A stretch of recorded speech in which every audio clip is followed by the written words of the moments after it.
Yan, okay na yan. Live on Facebook. Right.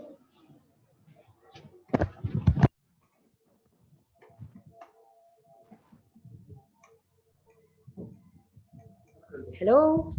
Brother Mike, okay ka? Apo. Apo. Actually, nakapag-FB live na tayo ngayon. Nasa live. Okay.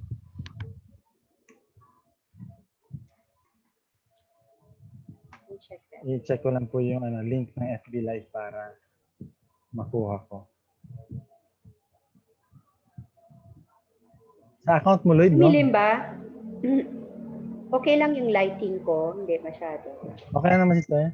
Okay naman Okay siya. lang. Apo. Lighting ko ma-open.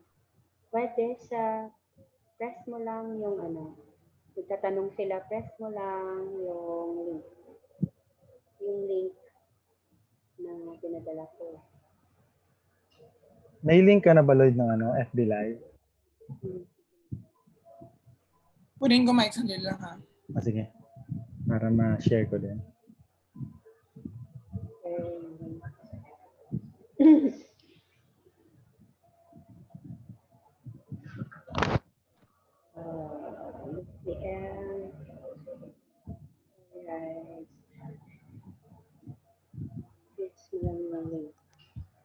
Okay na, naka-join na daw siya. Okay. Nakikita na tayo. Opo, sa Facebook. Okay.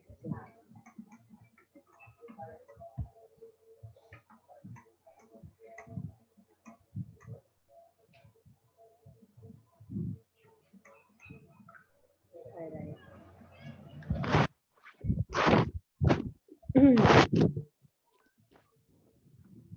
May ba tayong 2 minutes? 2 minutes. 2 minutes to start. Sige.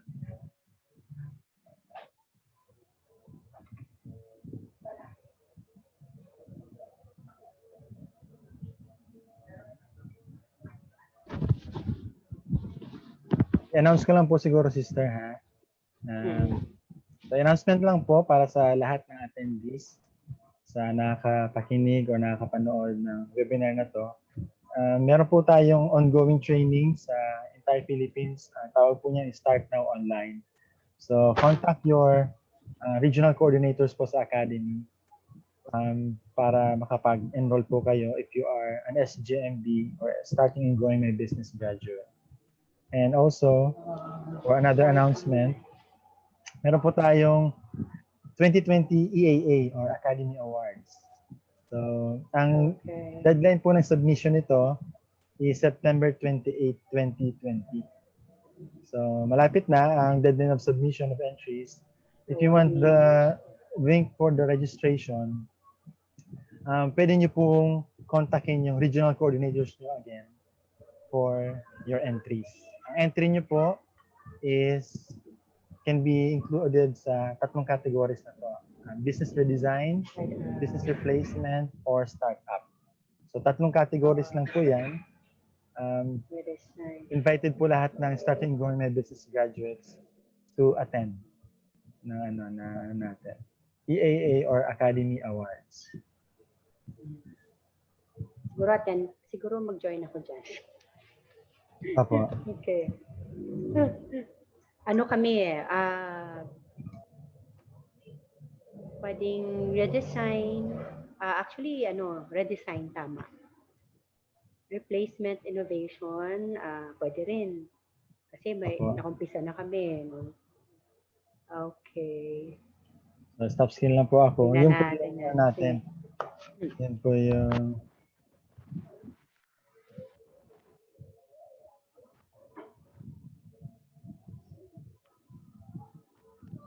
i-try ko lang po ipasok si President Bontigaw.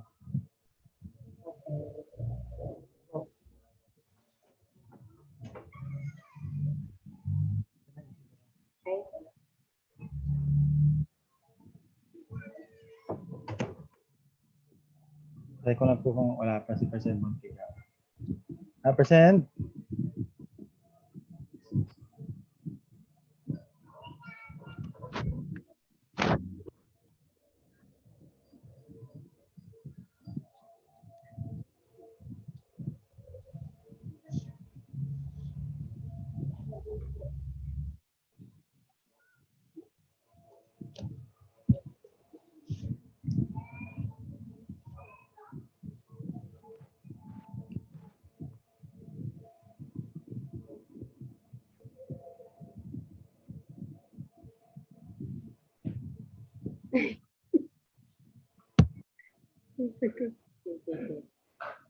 Hintayin ko lang po muna si ano. President, Sige. Okay. hintayin ko lang po muna kayo, President, ha? For the opening prayer. Pa-check nga po, President, ng ano nyo, ng audio. Paki-unmute lang po muna. Hello po. Ako. Ayan, klaro naman, President, klaro. Pakilakasan nga ulit ng konti, President. Ako po yung mag-opening prayer. Apo, ayan. Okay na, President. Okay lang po, President. Sige po, sige po, sige po. Ayan. So, we will start po sa ating webinar this afternoon. I have asked President Bontigal to offer us the invocation. And after the invocation po, we will be having a short video clip presented by our mentor for this afternoon. And after the video clip, I will be introducing our mentor this afternoon. We're also live on Facebook. Welcome po sa lahat ng attendees natin. President Bontigal? Okay po. Okay na po. Dalangin po tayo. Mga namin na sa langit, kami po ay nagpapasalamat sa napagandang pagkakataon na ipinagkaloob mo sa amin. Napag-help po ng Zoom webinar. Kasama po si Brother Mike at sa guest po namin sa hapong ito.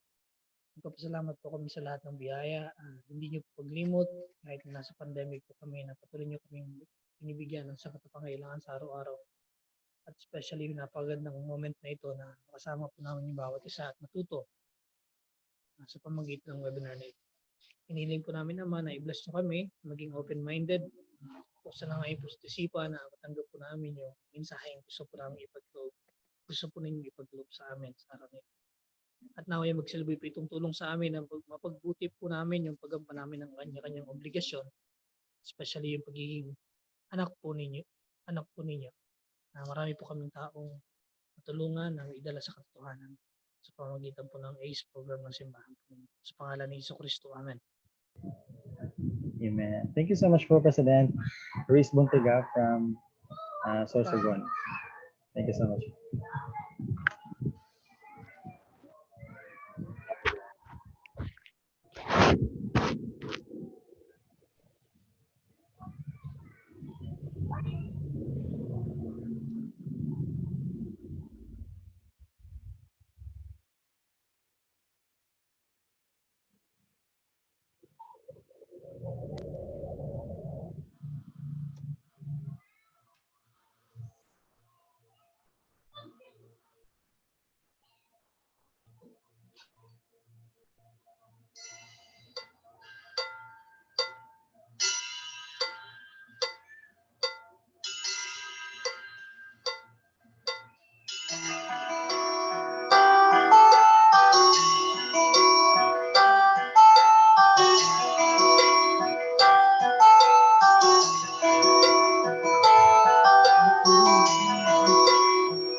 Let me introduce to you our speaker for this afternoon.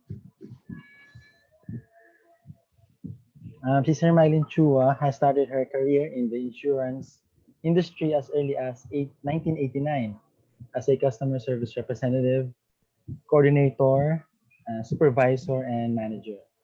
She finished her designation as fellow in Life Management Institute and associate in customer service through LOMA or Life Office Management Association based in Georgia and Canada, which is an international trade association providing online programs and education to insurance and financial service industry employees worldwide. She is a licensed life insurance agent and financial advisor and a licensed mutual fund representative since 2012 to present providing sound financial advice to people with a need and goal to achieve financial peace of mind through saving and investing. Brothers and sisters, I now give you Sister MYLENE CHUA. Hello. Hello everyone. Naririnig niyo po ako? Naririnig niyo po ako? Klaro po, klaro sister. Klaro. Magandang hapon po sa lahat. Check ko lang po yung ano ko for screen sharing. Wait lang po. Kamusta po kayong lahat sa pandemic ngayon? Kamusta po? Pwede po bang may thumbs up dyan? Okay. Sige. Hello. Gusto ko pong mag-share this afternoon about simple ideas lang on how to achieve financial peace of mind, especially itong during the pandemic. Okay? So, klaro po ba? Klaro naman po ako? Can you see my slides po? Not yet po. Hello? Not yet, sister. Not yet. See, I have to do screen sharing. Wait po. Wait lang.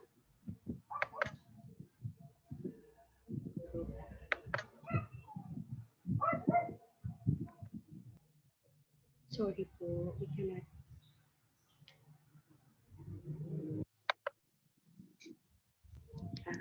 Wait lang po Kanina po okay naman siya, no? Naku, nawawala po ako. Sorry. I need help. Sige, Brother Mike, can you... I-click niyo nga po sister yung Alt-Tab. Yung Alt-Tab po, Alt-Tab. Alt-Tab. Wait. Opo. Alt. Na-share niyo naman siya, no? Ayan na. Sige nga, Okay. Kanina na-share ko na po. Alt-Tab ulit. Opo. Tapos, i-click niyo po yung share screen sa baba. Wait lang po Sorry. Naku, hindi ko makita. I'm sorry. Share screen. Oh my goodness. Sorry po Nakikita mo ako? On your screen. Opo. Makita ko po kayo, sister. Sorry. How about now? Nawala po yung video niya.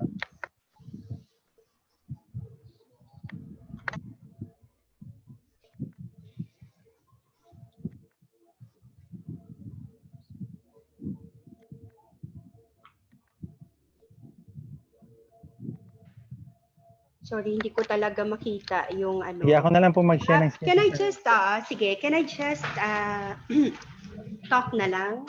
Sige po, tapos sabihin niyo lang po pag... Makikita niyo ako. Oo, sige. Pag So, this afternoon, I'm going to share with you simple ideas lang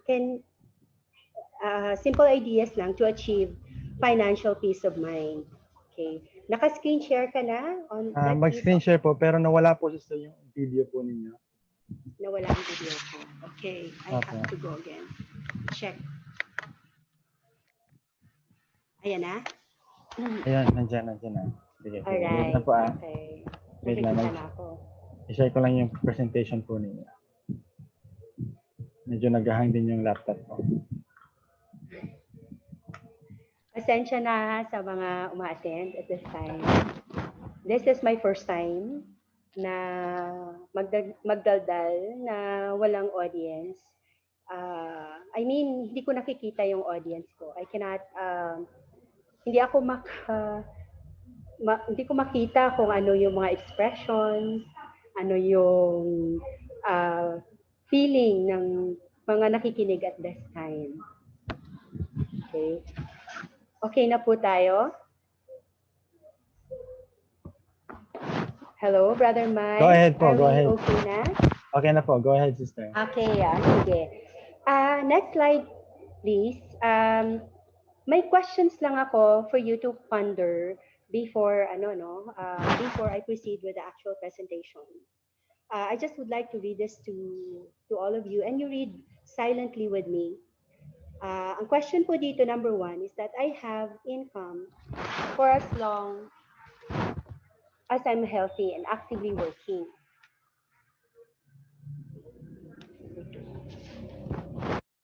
How will my family manage financially when my income stops now due to premature death or disability? If I get critically ill now, will I be able to financially sustain my hospital expenses and my family budget without draining my savings? And number 3 question is, will my family members take care of my children and their needs when I am taken out of the picture without me leaving an amount for them? And the last question is, someday I will end my practice or I will retire. Will I have enough funds to support myself during old age? Ito po mga questions na to, my friends, these are just a financial check on how ready we are to meet yung mga eventualities na nangyayari sa buhay po natin. Okay. Next slide, please. Ito po yung first idea that I would like to share with you. You have to make a deliberate plan. Sino po dito sa atin ang gustong mag-retire in comfort and in dignity, yung hindi po natin i-worry yung kakailanganin natin, yung mga expenses na babayaran natin. Siguro lahat po tayo, gusto po natin mangyari sa atin na pagdating ng time na we are not able to work, ay kayang-kaya po nating suportahan yung sarili natin without depending on other people. Pero, brothers and sisters, in reality, sa study that Solar made in 2007, dalawa lang po out of 100 Filipino retirees yung financially able or financially independent, which means that they can provide for themselves. Hindi po sila umaasa sa ibang tao. And the rest, 45, they depend on their relatives. 13 yan, rely on charity. And 22, they still continue to work kahit ayaw na po nilang magtrabaho. Okay, so bakit po nangyayari ito sa atin? It's because some of us po, wala po tayong konkretong plano. Maybe a lot of them, ito pong sa study na to, nag-start po sila ng plan nila, but along the way, nag-fail po, and they stop just like that. Ayaw na po nila. Okay? Pero, brothers and sisters, we do not progress without effort and discipline or without making mistakes. Hindi po tayo nagpo-progress ng ganon. That's why, along the way po talaga, nagkakaproblema po tayo and we meet something along the way na nadi-derail po tayo sa focus po natin na pag-iipon. Okay? That's why kailangan po yung plan natin, we have to adjust, mag-evaluate po tayo, mag-redirect po tayo, and then move forward uli. Ito po yung sinasabi dito sa idea na ito that we have to make a deliberate plan. Yung may plano po, konkreto. Next page po. Recent study po among Filipinos, this is from the webinar, kasi ang dami pong webinars na inatenan ko po recently. Recent study po done among Filipinos, 10% lang po ng mga Filipinos nag-i-invest for events in their lives. Ano po ba ang mga events na ito that happens sa buhay po natin? Ito po yung death, ito po yung disability, ito po yung mga illnesses, ito po yung retirement. Okay. Tapos, sa webinar din po, sa study din na po na na-attend ko, savings in the bank is considered as a financial security na sa mga Pinoy. Okay? Tapos 37% buying ang priority po nila is buying on gadgets, vehicles and appliances. 7 din po out of 7 Filipinos believe in life insurance, pero only a few gets covered. Sa ano po I checked on sa Population Commission, ang total number of Filipinos employed as of April 2020 is 33.8 million po ang employed. Would have been more kasi may COVID po tayo. Bale, bumaba po yung unemployment rate natin. Medyo tumaas po siya because of the COVID-19. So, ang dami pong Filipinos pero wala pong coverage. Okay? Ang reach po ng coverage po sa mga Filipinos dito sa Philippines sa insurance is only 1%. Okay, 1%. So, napaka-konti po as compared sa total number of Filipinos na employed. That is 33 million na employed. Okay. Next slide, please. Tayo po na mga tao, meron po tayong tatlong behavior when it comes to money in relation po sa pag-iipon, sa savings, saving our money. Ito pong behavior 1, kikita po ninyo, behavior 1 po, as soon as we receive our income, we spend it, and whatever is left from our money becomes our savings. Usually po sa behavior 1, eksakto lang talaga, walang natitira. Okay, so wala po tayong nasisave. Okay? Behavior 2 naman po, ito po yung we spend first. Wala pa po tayong nare-receive na income, ginagastos na po natin. Okay? And ito po yung sinasabi nila na working or earning to pay a debt. Ito po yung behavior number 2. Di pa natin natatanggap ang sweldo, ubos na. So, may utang pa, kulang. Okay? Ang ideal behavior po talaga is behavior number 3. Ito, quite tough po ito kasi parang hindi po tayo sanay na na babayaran po natin. Ito po yung sinasabi nila na we have to pay yourself first. Kasi po nagtatrabaho tayo, so we have to bayaran po natin yung sarili natin kasi nagtatrabaho po tayo. Ang ibabayad po natin sa sarili natin po yun yung first savings natin. Okay? So, ang ibig sabihin po nito ng pay yourself first is that we set aside a money, yung amount po, specific percentage po ng income natin every month before we make payments sa creditors, sa mga utang po natin, sa mga pangangailangan po natin. So, this would mean also na pwede po tayong mag-reduce ng mga expenses po natin. Kasi po, kung di po natin gagawin itong forced savings, wala po talagang matitira. Lagi po tayong nasa behavior 1 or behavior 2. So ang tanong ko po, saan po tayo dito? Saan po kayo dyan? Which one are you? Nasa behavior 1 po ba? Behavior 2? Or sa behavior 3? Kayo din po ang makakasagot. Next slide po. Most of the people po, they think na they can go with their default plan na nagta-translate po sa tatlong scenarios na ito. Okay, the first scenario is we rely on government pension. So po yung kung ano po yung ibibigay po sa atin eventually, yung pension, yun lang po, doon lang po tayo mabubuhay when we retire or in some future time. Okay? So my father po was an OFW for 20 years. Nang nag-retire po siya, ang tinanong ko siya kung magkano ang SSS pension niya, he said to me na 4,000 pesos lang. Tapos, sabi niya sa akin, anak, yung aking maintenance medicine is 5,000 pesos. So, kulang pa. Okay.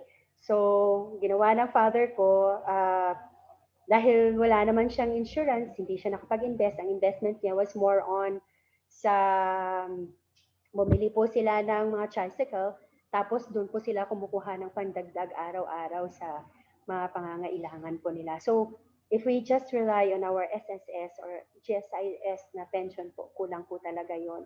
Okay? Unless na lang po siguro, I don't know, no? Kung may mga nakausap na kayo ng mga pensioners, kung magkano po ang pension nila, I hope it's really more than the, yung ginagastos po nila is enough yung pension para sa mga gastusin at pangangailangan po nila sa araw-araw or on a monthly basis. Ang default po next is working for as long as you can. Siguro po hindi naman po tayo thrilled sa idea na magtrabaho po tayo hanggang kahit age 70 na po tayo, no? So, I hope na ito po ang pipiliin natin. And the last one, in the last resort, is that we live with our children along with our children-in-law. To be dependent on someone else for our day-to-day expenses is not really a wonderful idea. Brothers and sisters, tinuturuan po tayo sa church to be self-reliant, no? So, I don't know, will you be comfortable living or depending on someone else all your life? Pagdating ng time na hindi na po natin kaya ang mag-provide for ourselves. Next slide, please. Well, itong idea number 2 na ito, the future, brothers and sisters, okay, is really going to be expensive. Okay? Salamat po sa medical breakthroughs kasi ang mga lifestyle choices ngayon, yung mga tao, they live longer. Okay? Noong 1980, the average lifespan po ng Filipino is 62 years old lang po. But in 2004, this number has gone up to 71 years. Kasi po, because of may mga stem cell therapy na ngayon, tapos yung mga tao are more conscious na of their physical well-being, no? As evidenced by mga runners na po tayo, may mga athletes, mga triathletes po, may mga non-smokers, no? Pero what does it have to do with retirement or for our future? Ano po ba ang ibig sabihin nito? Well, the longer you live beyond your working years, no, brothers and sisters, the longer you live, the longer that you should support your retirement living expenses. Yun po siya. So kung mag-retire po tayo at age 60, and then we will live for another, say, 20 years, age 80, that would be another 20 years na living expenses for ourselves. Ano po ba itong mga living expenses? Ito po ay electricity bills, water bills, food expenses po natin, medicines po natin, maintenance medicines po natin. So, ang retirement po, brothers and sisters, will cost us more because of inflation. Ang today's groceries po natin, I would like to share the next slide, please. Ito po yung impact ng inflation. Next slide, please. Yung 5,000 po natin ngayon, okay? After 20 years, the same goods and services po na nabibili po ng 5,000 natin will already be 9,000 pesos and 30 centavos sa 3% po na inflation rate. Alam niyo po ba na ang inflation rate po natin ngayon sa Philippines for the last 10 years is alam ko nasa 3.5%.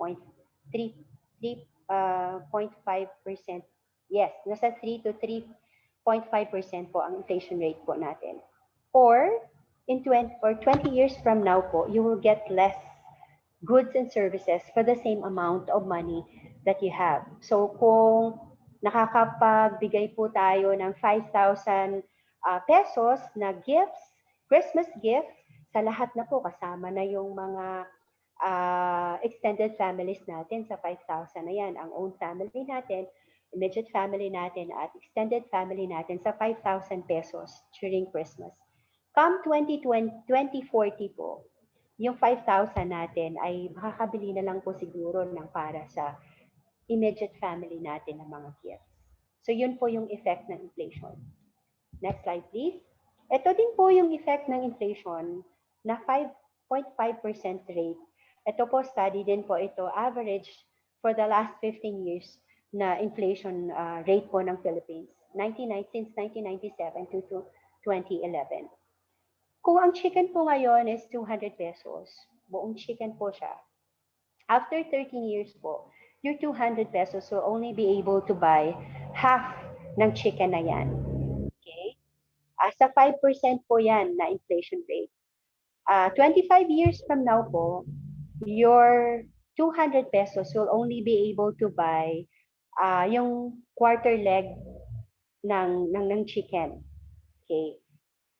36 years from now, okay, yan na lang po ang mabibili po ng 200 pesos ninyo. Yung paa na lang po ng chicken. Okay?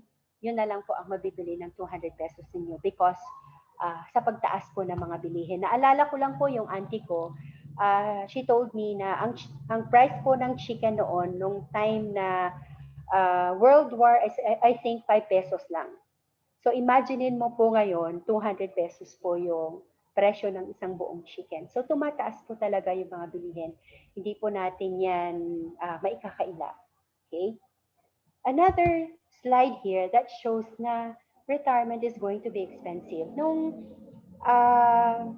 nag-aaral po ako ng college, siguro matatawa yung mga friends ko niyan na nakikinig din ngayon. Ang jeepney fare po namin noon ay 75 centavos lang. O, di ba? Ang tagal na. So, ibig sabihin, alam nyo na kung ano po yung age ko. Okay? Ngayon po, 7 pesos na po. Actually, sabi ng pamangkin ko, sabi niya, tita, 10 pesos na ngayon because of COVID. Yung fare po sa jeepney. Okay? So, ang inflation rate po niyan, ang pagtaas po niyan over 30-year period ay 8% po. 8%. So kung nagsisave po tayo sa savings account, yung 10,000 po natin at 0.25% interest annually, after 25 years, ang kikitain lang po ng savings account money nyo will be 644. Kasi ang pera nyo na 10,000, ang mag-a-add lang po doon ay 644 pesos and 11 centavos. Kung nasa piggy bank naman po yung money natin, it will remain the same. Pero ang purchasing power po natin, nagde-diminish. Because tumataas po lahat. Ang pera po natin, hindi po tumataas. Kung nilalagay lang po natin sa piggy bank or sa savings account. Okay? So, next slide please. Yung third idea po natin na I would like to share with you, my friends or brothers and sisters, ito po yung the best kasi it points us to a solution. It will help us prepare for our future and retirement, just like itong dalawang individuals na pinakita po natin sa 100 retirees sa survey po. Okay? Kailangan po nating mag-build ng passive income. Okay, ano po ba itong passive income? Okay, let me explain kung ano po itong passive income. Ang passive income po, when we started po, wait lang po. When we first started working to earn money, ito po yung pumasok po tayo sa stage na active income stage. Ito po yung nagtatrabaho po tayo. It's called active because ang hard work po natin, nagpo-produce po siya ng income. Okay? So, as we go through our working years, we decide na mag-i-invest po tayo.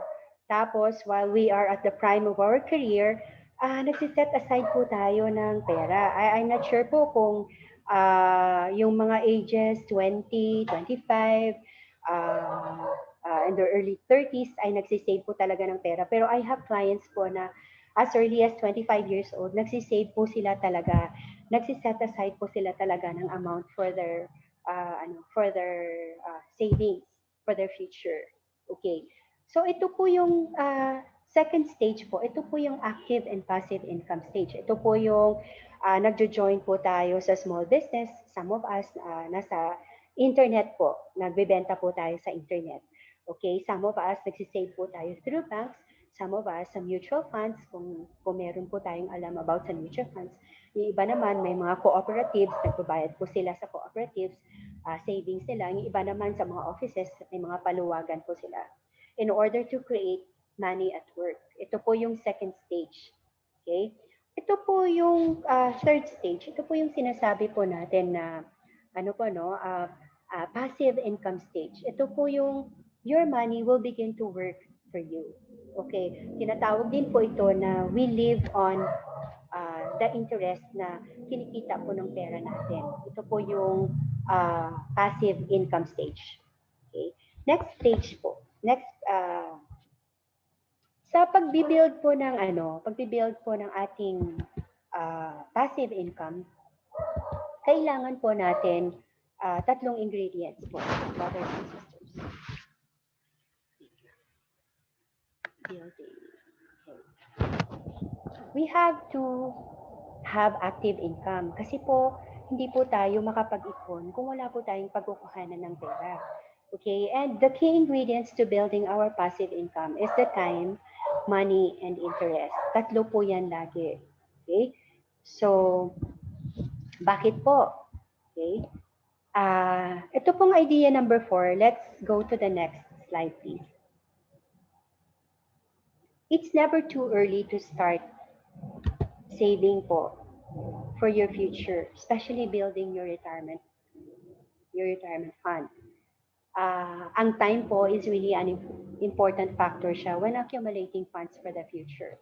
Ito pong idea number 4 na ito, I insist na yung mga younger set of generations po ng income earners ay makinig po sila kasi po pag nag-share po ako nito sa mga ages 25, 26, early 30s, parang iniisip nila, ano ba ito?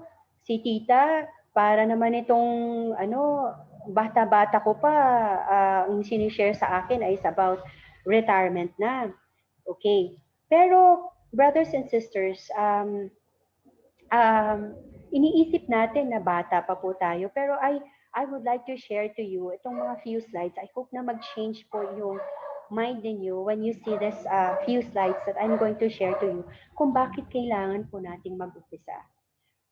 Time is one key ingredient kasi po, naalala po ninyo nung first time na nagtrabaho po tayo, ang una-una pong dinadeduct sa atin ay yung SSS. Hinihingan po tayo ng SSS number po natin. Di po ba? And the first paycheck na ma-receive natin, may deduction po ng SSS. Di po ba? So, bakit po, di ba? Yung government pensions, yung SSS and GSIS po, yung government pension and GSIS po, bakit po sila nakakabayad sa mga pensioners nila? It's because, maaga pa, nagko-contribute na po yung mga tao, yung mga working class as from the time na nag-umpisa po sila ng pagtatrabaho. Po ba? So, nag-umpisa po sa maliit, parang negligible po masyado, hindi natin napapansin. And eventually, tumataas po yung contribution ng mga income earners na hindi na rin natin napapansin as income earners kasi po, tumataas na rin po yung sweldo natin. Pero nag-uumpisa po talaga sa maliit. Brothers and sisters, ang Noah's Ark, hindi po siya ginawa in just one day. Nag-umpisa din po siya sa maliit. Okay? So, next slide, please. Ito yung sinasabi ko sa inyo na yung scenario, na sinasabi ko sa inyo na kailangan po natin ng time for this. Let's just consider yung basic need to survive, which is 3 meals a day, using the baseline of 25 pesos per meal. Sa Metro Manila, hindi ko alam kung magkano po ang mabibili ng 25 pesos. Extra rice po ba? I don't know po Assuming lang po, brothers and sisters, na you and your spouse are retired today. Wala na pong amortizations, no tuition fees, wala na pong loan, just the two of you living day to day. The cost of 3 basic meals po, over the next 20 years will translate to 43,800 meals times 25 pesos. Kung may calculator po kayo dyan, 43,800 meals. The next 20 years po yan 25 pesos per meal. How much will you need to survive?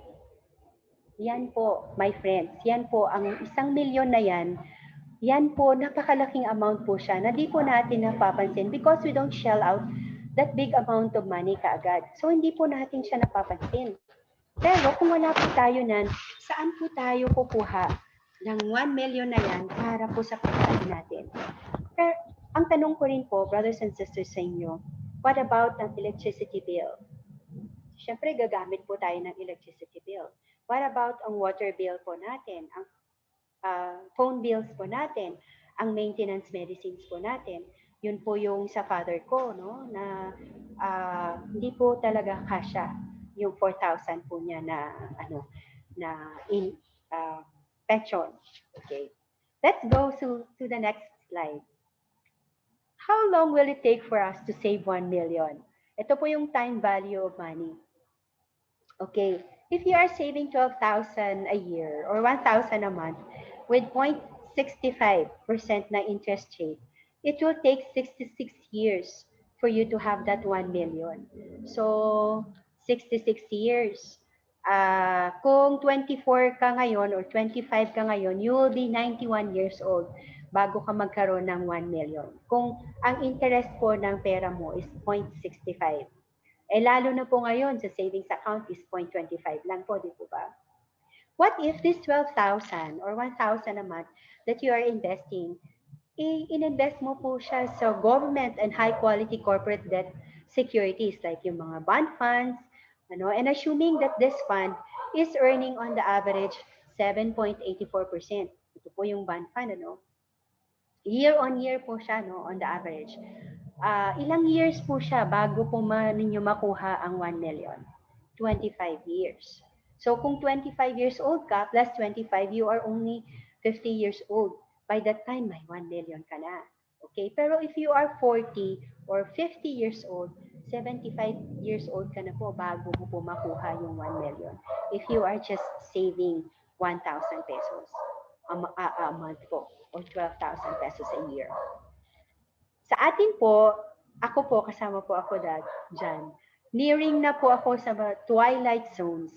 Sana hindi naman po twilight zone. Pero malapit na po yung retirement years. We need to put in more money para ma-achieve po natin yung 1 million na yan in such a very short period of time.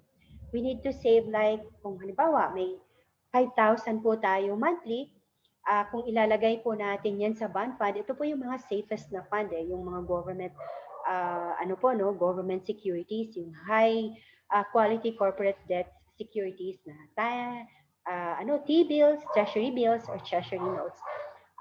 Safest po ito ng mga funds. In 10 years time, meron na po tayong 1 million for that. Okay? So, kung titignan po natin yung 1 million po na pera na yan, I don't know po kung kakasya din po siya for our retirement. Kasi sa previous slide po natin, 1,095,000 po ang kailangan natin for the next 20 years. Although meron din po tayong SSS, meron din po tayong siguro nag-save din po tayo sa mutual funds, sa bangko, sa UITF, sa bank, So we can add to that. Okay, we can add that sa ating savings. Okay, let's go po sa next slide. Ito po yung value of starting early. Okay. And to show and to show to you, brothers and sisters, na yung time is indeed a critical tool, no, sa pagsisave po natin. Meron po tayong tatlong person dito na ages 25, 40, and 30 years old. Okay.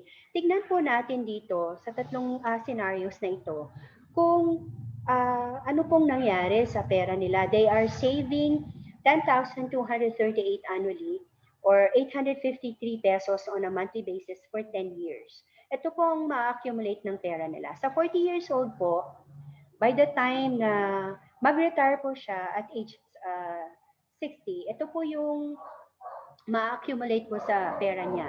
365, I mean, 300,000 lang po ang kikitain niya. This is at 10% interest rate po.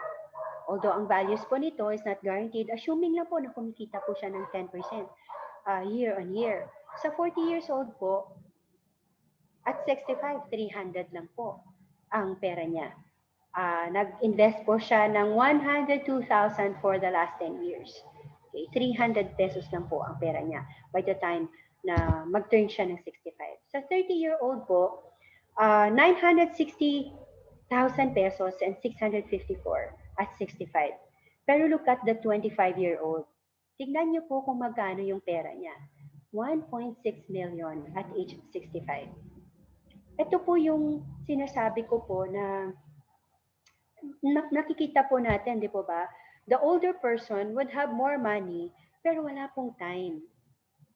The time na kakailanganin para makapag-save ng maliit lang na amount muna. We need to put in more money. Pero look at the younger na person, yung 25 years old, no? Di ba? Maliit lang ang ininvest niya, and look at the money that she will have by the time na mag-retire siya.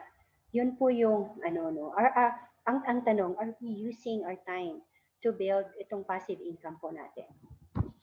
Okay? So, di po ba, no? The Lord has given us, no? Kung wala naman tayong time, may binigyan naman po tayo ng ng another opportunity na makapag-save pa din through our own money. So, lakihan po natin. Sa mga bata naman, mga bata pa na wala po silang pera, they were given time, ample time para makapag-save din po sila for their future. Okay. So, next slide po. Ito pong next slide po natin is this the last idea that I would like to to share with you. Para mag-build po tayo ng ng passive income natin. We build our income through VUL Funds. Okay? Build our money at work through VUL Funds. Ano po ba itong VUL Funds? Ito pong first, meron po tayong four steps lang that you need to do para po ma-build po natin ng yung passive income po natin. Magkano po ba yung kailangan natin? Meron po kaming future value formula that you can use para po ma-compute po natin kung magkano po talaga ang kailangan natin. May example din po ako niyan later. So you can compute for yourself kung paano po na mako-compute ang future value ng pera ninyo. Yung amount na gusto po ninyong ma-achieve during that time. The next step is i-peg po natin ang amount that we can save regularly over time. Pwede po tayong mag-start sa maliit lang po na amount. Kung ano po ba ang comfortable sa inyo. If 500 pesos is a comfortable amount para makapag-umpisa po kayo ng passive income, then so be it. If 100 pesos, then so be it. Ang importante po ay nag-commit po tayo na magsisave po ako nitong amount na ito. Whatever happens, ito po yung isi-save ko na amount. Hindi ko po ito gagalawin. Okay? And okay din po that sa pagsisave po natin, we can consider ourselves na ito pong isi-save ko ito, na i-commit ko ito, na amount na ito, I will consider this as an expense. So, part siya ng babayaran mo. Para siyang electric bill, water bill na binabayaran mo siya on a monthly basis. That is commitment po to save regularly. Number 3, we should have the discipline po na mag-add po sa ating savings na kung meron po tayong pay raise o nagka-bonus po tayo, mag-add po tayo. Di lang po tayo mag-depend on what we are what we are giving. 100 pesos, okay na yan for my savings. Kasi po kung dyan lang po tayo magdi-depend, maliit po talaga yung amount na masisave natin during the time na kakailanganin natin. Baka hindi po yan maging enough for what we will need. Okay? And then, the fourth one, kailangan po nating i-review regularly yung savings po natin. Okay? I-review po natin yung plan natin every 1 to 2 years. Kasi po, as I said kanina po, talagang somewhere along the way, nagkakaroon po talaga tayo ng problema. Like ngayon pong pandemic. 'Di ba? Lahat naman po tayo affected. Everybody, kahit po mayaman, mahirap ka man o mayaman ka man, lalo na po yung mga may business ngayon, no? Kahit po siguro yung grocery business, affected din po sila, no? Hindi na po ganun kalaki siguro yung income nila as compared to wala po itong pandemic na ito. Okay? Next slide po natin. We save po our money through ito pong next slide. Next slide po. Okay. Yung variable universal life insurance, previous slide po, brother, please. Previous slide po. Mag-save po tayo dito sa variable universal life insurance. Kasi po itong plan na ito, itong VUL plan na ito, may caution siya for 2 possible hazards po sa buhay natin. If you die too soon, itong plan po na ito, it will give your beneficiaries money. Okay? Money po siya na, kasi may coverage po siya, may insurance coverage po siya. So, on the first day na nagbayad po tayo, pag may nangyari po sa atin, automatic you are covered. Yung beneficiaries po natin, yung may iwan po natin, they will receive an amount na pwede pong maging income po sa kanila.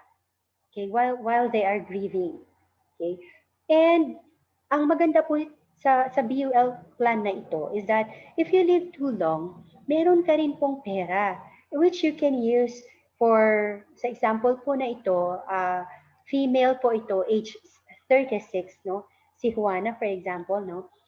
May 500,000 po siya na insurance coverage. Kung may nangyari sa kanya, at age 50, may nangyari sa kanya, her family or her beneficiaries will receive 875,000 pesos. Di po ba? Magkano lang po ang binayad niya? Di po ba? For 15 years, ang binayad niya is only 190 for 15 years, I think. If you're going to compute that, that is 3193.75 times 4 times 15, 191,000 lang po ang binayad niya. And look at the amount na pwede pong matanggap ng beneficiaries po niya. And if you live too long naman po, brothers and sisters, say you retired age 65, you can use this money to add to your retirement. So kung meron kang SSS, meron kang GSIS, meron kang paluwagan, meron kang, you have joined sa mga cooperatives, you can use all this money that, including this money, yung fund values of this, is this VUL plan, para idagdag po sa retirement mo. Actually, itong money na ito, you can use this also sa mga medical expenses po ninyo. You can use this money also for the education of your children. Pwede po sa mga bakasyon, you can withdraw. I will show to you later, no, yung mga yung mga amounts o yung na-invest na po namin, yung actual investment po namin, para ma-inspire naman po kayo to save sa mga plan na ito, sa VUL plan na ito. Next slide, please. I just would like to compare po itong VUL. Kasi ang typical po natin na solution whenever we want to save is yung mga bank deposits po natin. Yun po talaga ang typical, no? I just would like to compare this with the VUL. Ito po yung alternative solution na gusto ko pong i-suggest sa inyo. Sa banks po, they give lower interest rates. naalala ko lang po, when we invested before ng 100,000 namin, prior pa po, itong husband ko po kasi is medyo conservative po siya. Dahil hindi po siya naniniwala actually sa life insurance. Hindi din po siya naniniwala sa mutual fund. So, I really tried to explain to him. So, sabi ko, what we will be doing is ganito. Mag-invest tayo sa time deposit kasi he only wanted to invest sa time deposit. This amount, i-invest ko po siya sa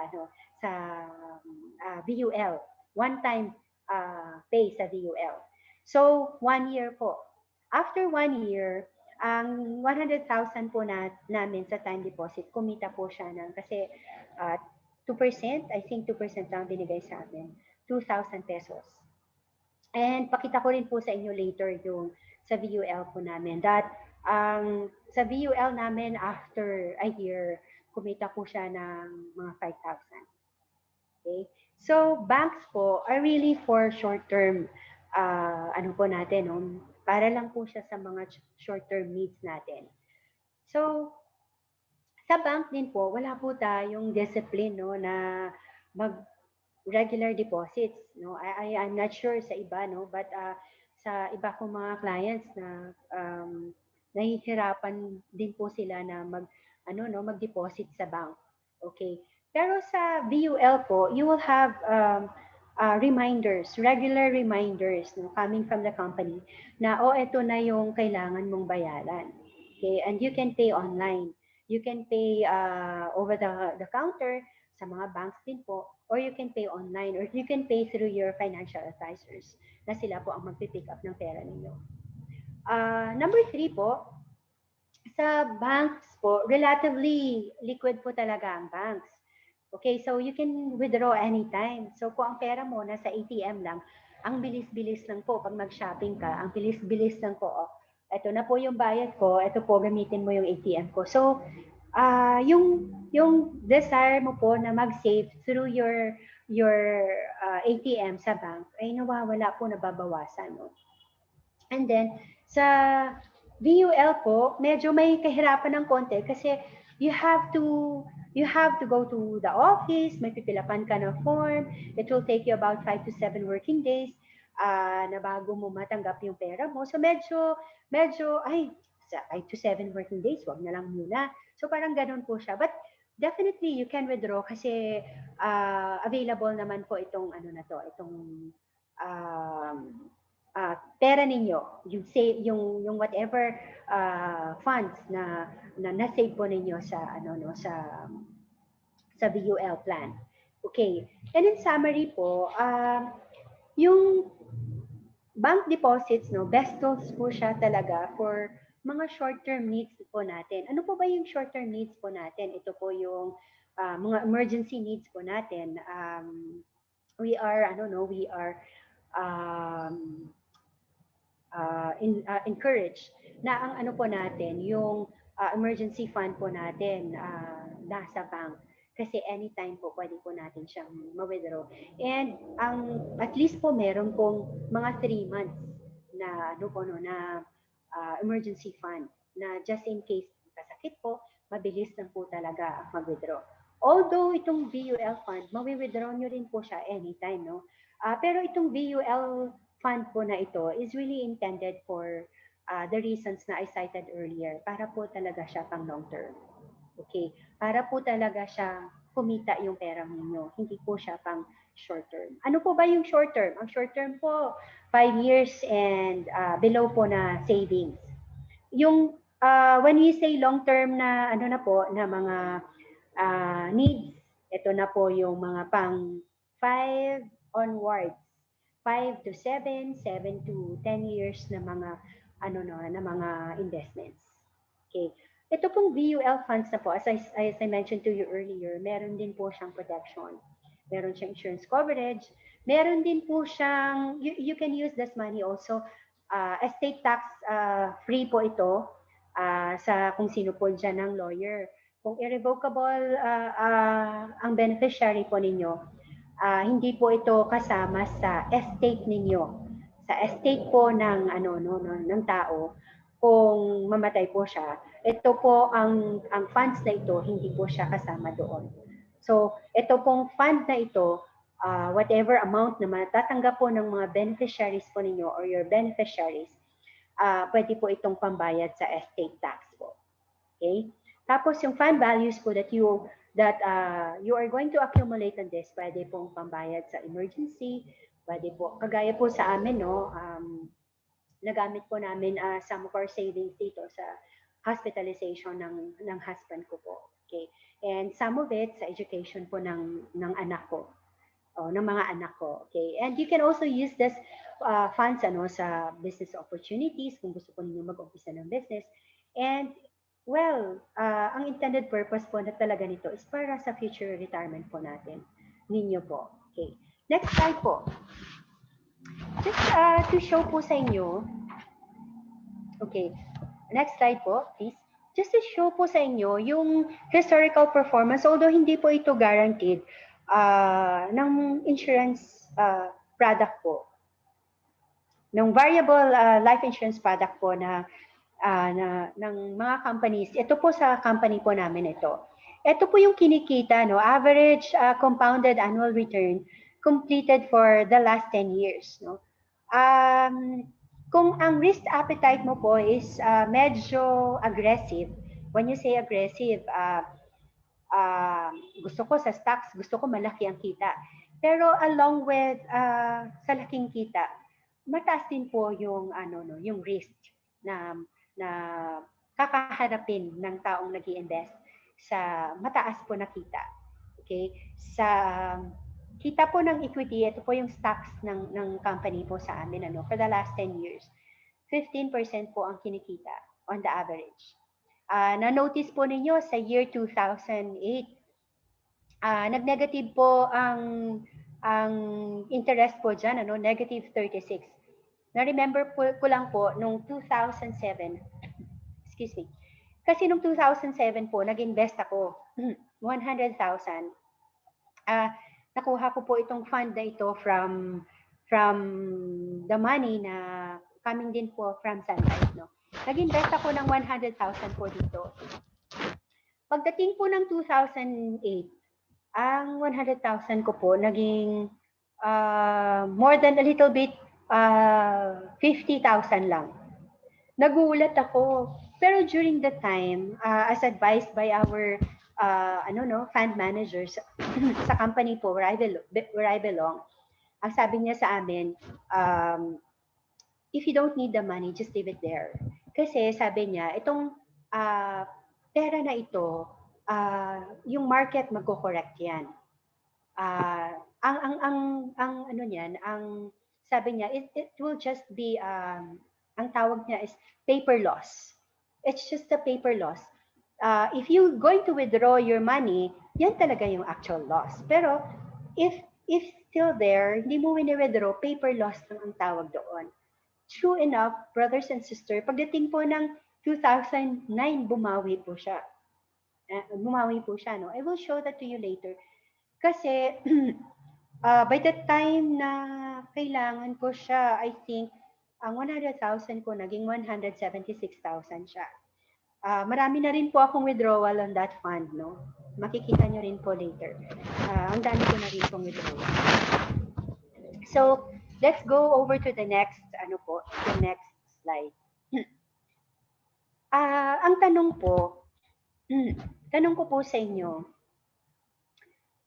ano po ba yung magic number ninyo? I just would like to remind you also, kasi sa mga fund managers namin, they will always tell us na i-avoid po namin yung high risk investment and get rich quick schemes. Yung nagsasabi na, sige, mag-invest ka dito and I will give you 10% monthly. Parang nakakatakot po talaga yon. Nakakatakot po talaga. So reminder lang po yan sa atin, and even our leaders has reminded us about it na nakakatakot po talaga yan. We have to check on that, do something kasi baka po mawala yung pera natin. Okay? Ang pinaghirapan po natin mawala. So, ang tanong ko po sa inyo ngayon, ano po ba yung magic number ninyo? Kasi po, I talked to one of my clients and sabi niya, tinatanong ko siya ng monthly expenses niya, single po siya.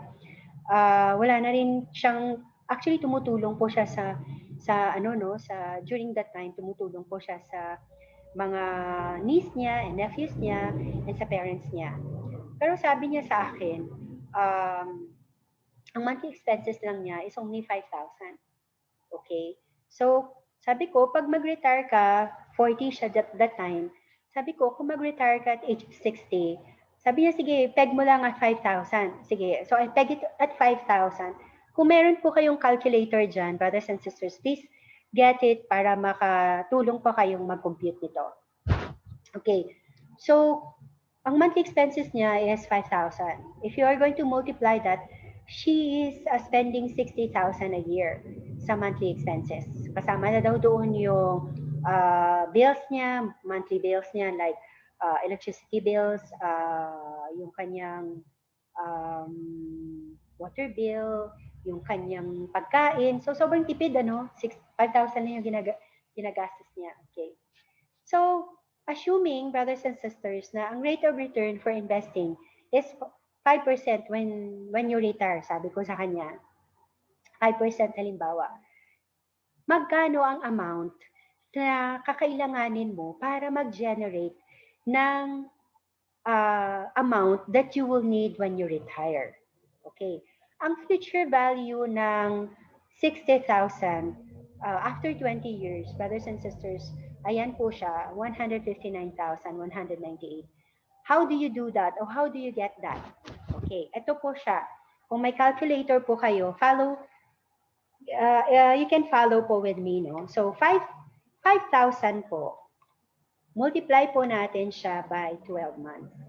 Times 12. 5,000 times 12. 60,000. And how much po itong future value na ito? Okay. Kung ang inflation rate po natin, I peg it at 5% po na inflation rate. Actually, nasa 3.5% lang po eh. Pero dinagdagan ko na po siya. Ginawa ko na po siyang 5%. In some future time, baka tumaas po. No? Kasi tumataas po talaga yung mga bilihin. So this is how you're going to compute this one. 1 po is constant. So 1.05, okay, multiply mo po siya, yan po yung annual inflation rate, times, i-press mo po yung 2 beses yung X, no, sa calculator ninyo, times 60,000, okay, tapos, i-press po nyo yung equal sign ng 20 times, yun po yung number of years. 1, 2, 3, 4, 5, 6, 7, 8, 9, 10, 11, 12, 13, 14, 15, 16, 17, 18, 19, 20. So, the same goods and services po na nabibili po ng 60,000 ninyo a year will be the same goods and services na mabibili din po ng 159,198 po ninyo by the time that you retire po. 20 years from the time na sinabi ko po sa kanya. Yun yung sabi ko. By the time that you are age 60, 159,000 na yung 60,000 mo. Okay. So, magkano pong kakailanganin para makapag-save po tayo at mag-generate at least ng 159,000 every year for the next 20 years? Halimbawa, kung mabubuhay po tayo, or sabi ko, ikaw, mabubuhay ka for the next 20 years, kaibigan ko naman po ito eh. So, nabibiro po siya. Okay, so, ang 159,000 po, nakikita nyo po dyan, ano, i-divide lang po natin siya sa 5% po na interest rate kung mag-i-invest po tayo. Divided by 0.05. Okay. Kailangan po natin ng 3,183,957 na i-invest po natin one time at 5% interest rate para every year po, meron po tayong 159,198. Malaki po ba? Malaki po ba? Can we move on po to the next slide?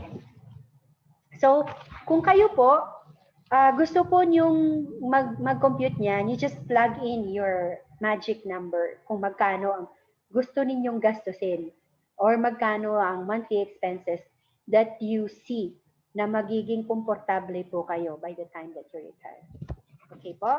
So, let's go po sa next slide po. Ito pong slide na ito po yung example po ng VUL.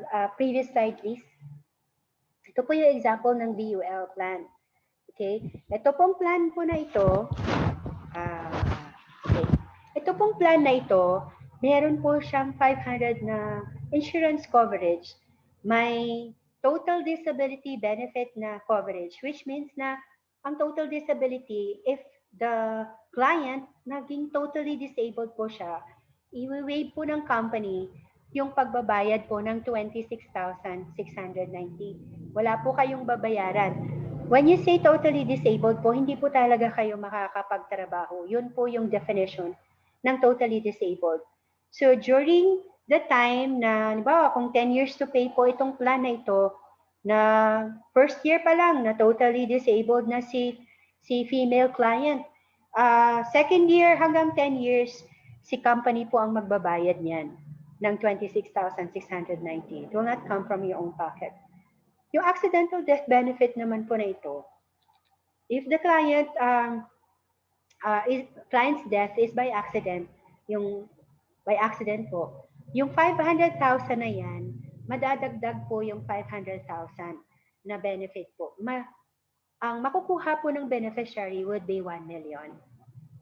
Okay, plus whatever is the fund value during the time na na-aksidente po yung kliyente or namatay po yung kliyente.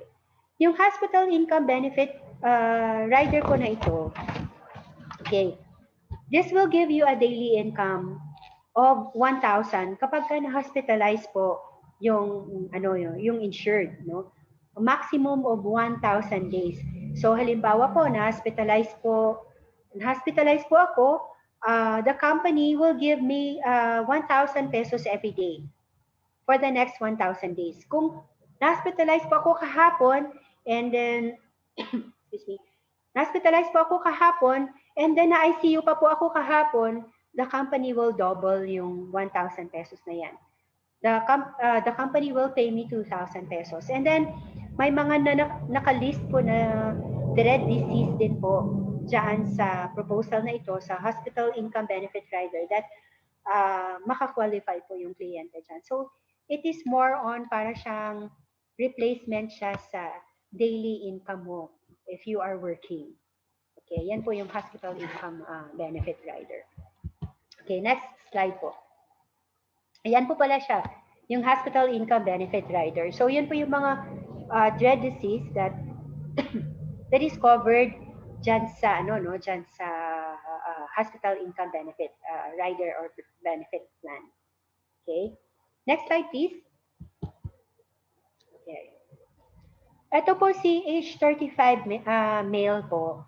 Sample din po ito of how VUL plan works, yung variable universal life plan. Ito po kaninang dinadiscuss natin.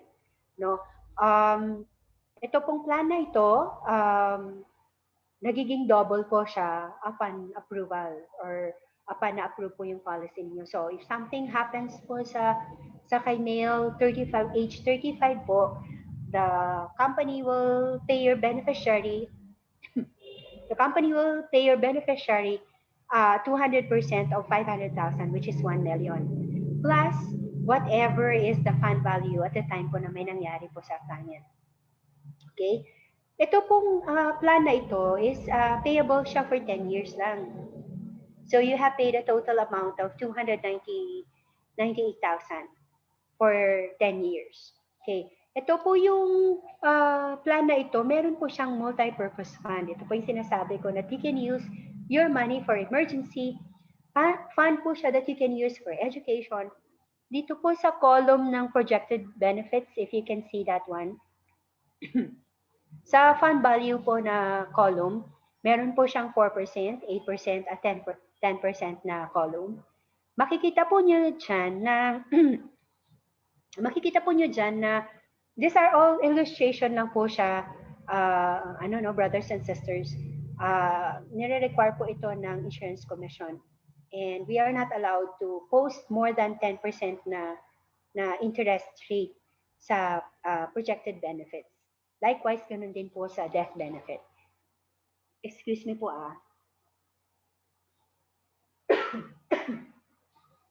Namamalat na po ako.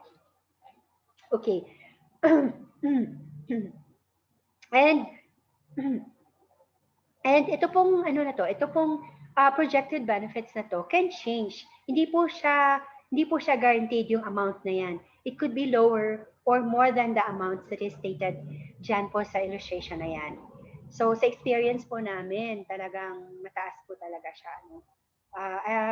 May mga iba din po na mababa, pero sa mga experiences ko po with my clients, wala naman pong nagrereklamo so far na mababa pa po sa 4% ang mga kinita nila. Okay? Ito po yung nasa column ng death benefit, naglo-lowbat na po ang aking just a minute lang po i-charge ko lang. Okay, naglo-lowbat ako. I need to put in this. Wait lang. Sorry po hindi ko siya makita. Anyway, sige, let's move on. Hello. Hello, naririnig niyo po? Apo, klaro, sister. Hello. Hello. Klaro Hello naman. everyone. Klaro. Sige. Apo. Okay, thank you, Sir, Brother Mike. apo, sister, reminder lang po, we have 40 minutes more. Sige. Okay. Thank you. Malapit na ako matapos. Okay. So, ito po yung plan na ito. It gives multi-purpose, multi-purpose fund, para sa atin. Pwede siyang pang-emergency, pang-education, or fund for your business and for, business opportunities. Okay. Next slide po. Okay. Just a minute. Bago po yung slide na yan. Okay. Ito pong plan na to, if you will build up your money, kasi by the time that you are age 65, if you can see doon sa 10% po na column, you will have po around 2.3 million na fund values. Yan po yung ipon ninyo sa inyong sa inyong bayad na 298,000 total, 29,800 na bayad every year for the next 10 years. You will have at age 35, at age 65, you will have 2.3. At age 60 po, nasa around 1.4. Okay? So, kung ito po, ang fund value na to, kung nag-umpisa po at age 35 yung insured, nasa 2.5. Kung at a later age naman po, at age 36, it's 2.1. Ito po yung fund. Ito po yung yung assumption na to, the client invested on equities. Okay, yung medyo aggressive po namin na fund. Okay? So, ang next slide po natin. Okay, next slide po. Okay. It's actually the same lang po yung yung sa previous slide po na pinakita ko po sa inyo. It's just the same lang po ito. Ang nadagdag lang po pwede nyo nang i-click, Brother Mike, click mo lahat. Ang nadagdag lang po sa particular slide na po na yan is that yung critical illness na na benefit, which means that whatever, kung ang client po ma-diagnose po siya ng list, naka-indicate po yung list ng critical illness na madadiagnose po yung kliyente, 36 po sa proposal. 36 listed like meron pong na-diagnose po siya ng Alzheimer's. The company will automatically give the client 500,000 on that particular proposal. So may panggamit po siya insured po siya, and at the same time may 500,000 po siya nagagamitin para po pangbili po niya ng medicine, pang check up, yung mga laboratories, kasi napaka-mahal po ang magkasakit. Sobrang mahal po ang magkasakit. Okay? So, sa next slide po natin, okay. Sa next slide po natin, brothers and sisters,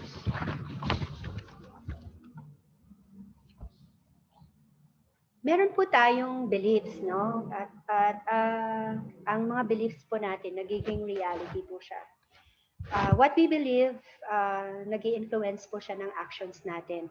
And from there, lumalabas po yung mga results. So it is with money.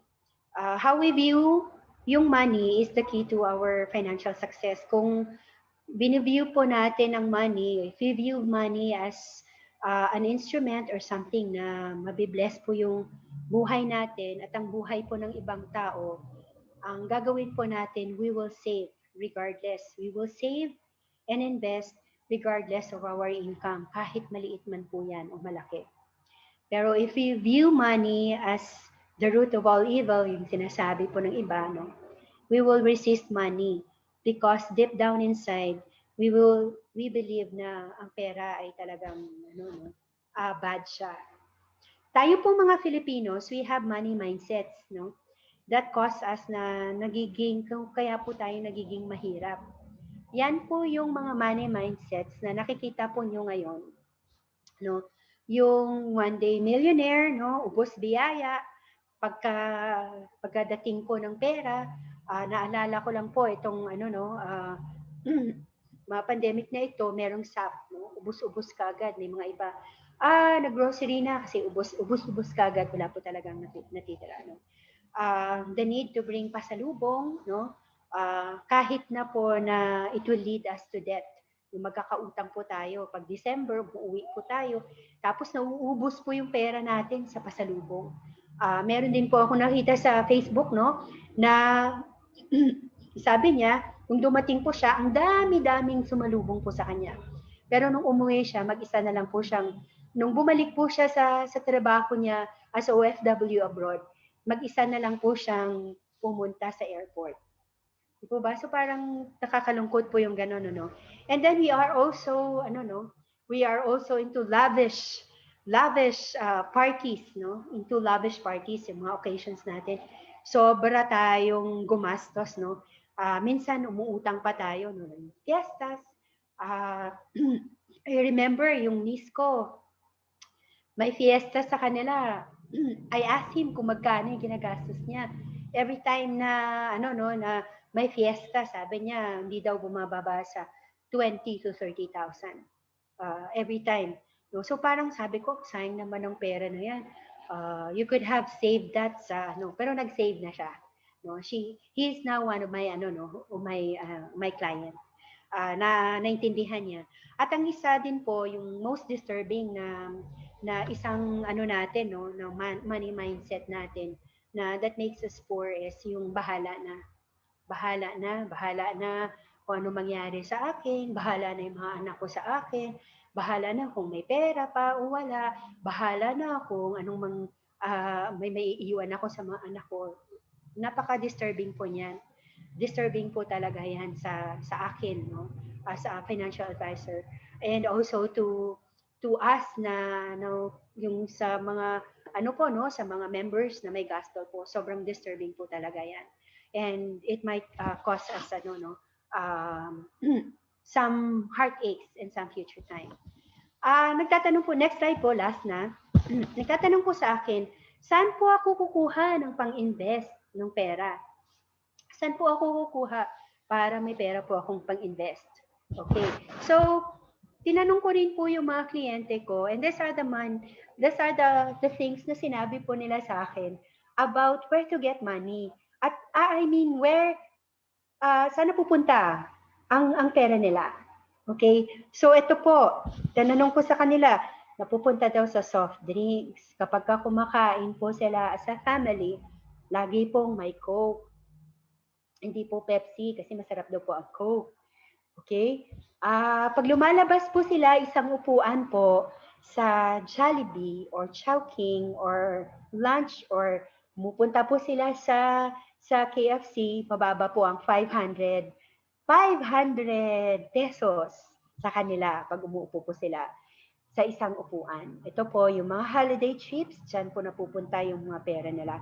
So, naglagay lang po ako ng amounts dyan. I think you can read through all those things na sinulat ko po na nilagay po dyan sa slides na yan. You can read through that and You can check po kung saan ba ako dyan. Let me see. Dyan po ba ako? Ganyan. And then you can tick that amount. Kasi sa amin po, I tried, sinulat ko po yung saan po ba ang mga gastos namin pumupunta. May notebook po ako, gumawa po ako ng notebook, and then I listed all the expenses na ginagawa namin. And I noticed na yung gastos po talaga namin ay napupunta po talaga sa kalalabas po namin, punta ng mall. Kasi po, pag nasa mall ka, hindi po talaga may iiwasan yung mga bata. They would ask for, Mami, gusto ko po nito. Mami, bili po tayo ng ganito.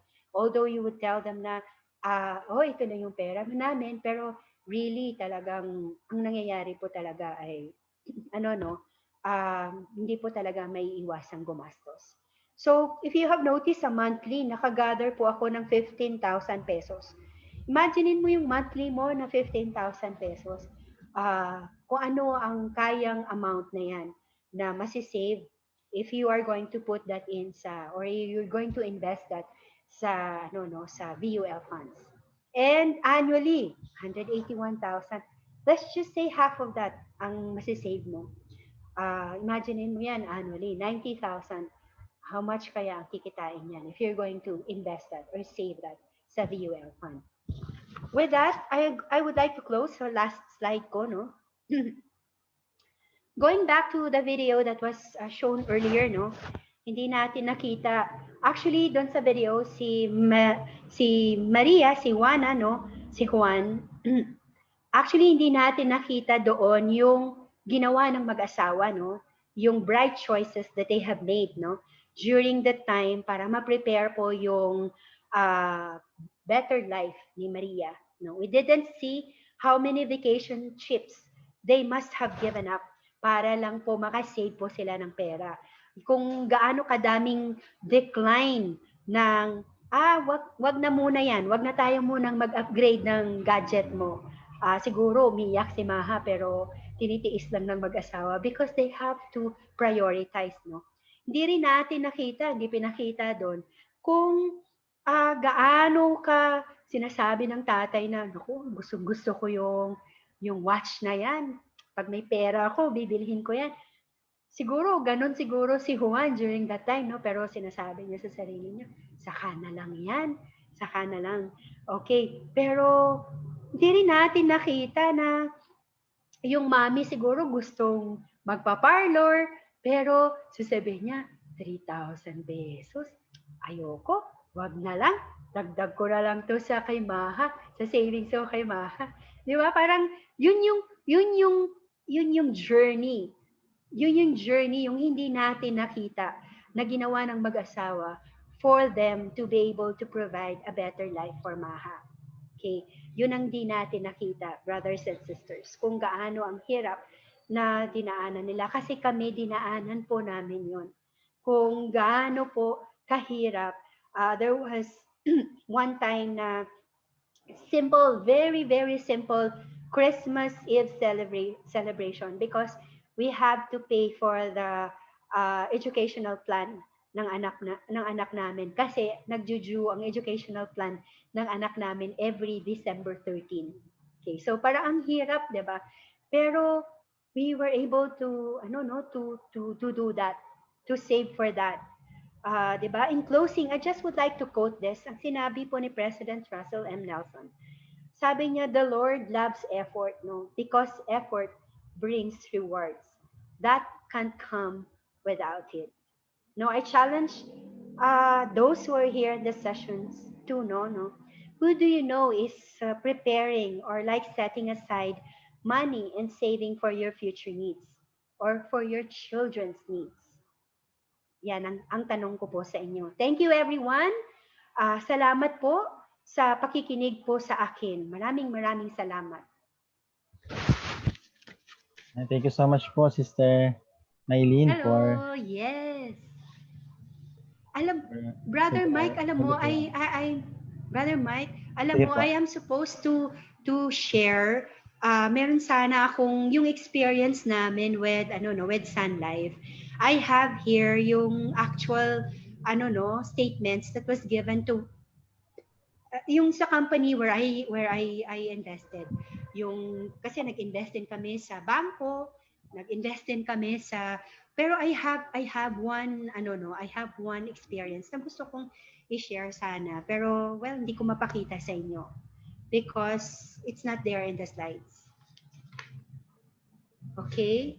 So siguro sa question and answer na lang. I don't know kung paano ko po ipapadala sa iyo to. Siguro hindi ko talaga makita yung sarili ko. Hindi ba makita yung ano? Hindi talaga. Sorry, hindi ko talaga makita yung sarili ko. Baka if I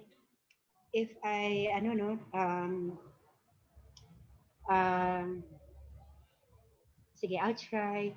If I turn this off, baka mamaya, Sige. Okay po. I will go to, sige, kung may questions po sila, I will answer. Try ko lang dito sa, sa account ko. Ako personally po, I've received some questions, Sister. Sige. MYLENE. Gaya na po nabanggit nyo about sa Get Rich Quick schemes. How do you identify po if a friend of yours who approached you is offering something na may Get Rich. Parang ganun yung itsura niya. Get Rich. Okay. Kasi po, nadaanan ko rin po yan na-experience ko. Ako mismo nakapag-invest and also may mga friends ako, clients ko rin that they invested, no. Actually marami sa members natin, no, na ka-experience yan, and they shared how they felt and yung experiences nila, yung heartaches that they have nadaanan nila, no. 5% monthly, 10% monthly. Parang, 'di ba? Imaginein mo na lang 5% monthly, that is 5 times 12, that is 60% on an annual basis. Kung nag-i-invest po kayo sa siguro gawin, ako kasi ang ginagawa ko na ngayon, I check on the company.